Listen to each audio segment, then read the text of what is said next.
Positive parenting এই কথাটির সঙ্গে আমরা সকলেই কম বেশি পরিচিত।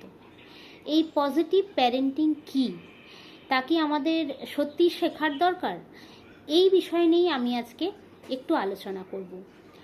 খুব সহজভাবে বলতে গেলে পজিটিভ প্যারেন্টিং হলো মা বাবার মানসিকতা, তাদের চিন্তা ভাবনা, দক্ষতা, তাদের অভ্যাস, এইগুলি যা তাদের সন্তানকে ছোট থেকে বড় করতে তাদের যে সমস্ত বিকাশগুলি হচ্ছে তা পরিপূর্ণ করতে সাহায্য করে এবং যা পরবর্তীকালে তাদের সন্তানকে একটি সুন্দর জীবন উপহার দেয়। এবার প্রশ্ন, এই পজিটিভ প্যারেন্টিং কি আমাদের সত্যিই শিখতে হবে? অবশ্যই শিখতে হবে বা জানতে হবে।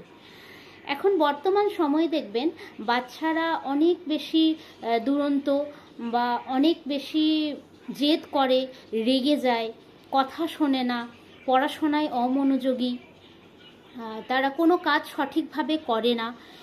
এই যে জিনিসগুলো, এই যে মিসবিহেভ বাচ্চার মধ্যে, এগুলো কেন হচ্ছে, এই কেনর উত্তর জানতে গেলে কিন্তু আমাদের পজিটিভ প্যারেন্টিং জানতে হবে।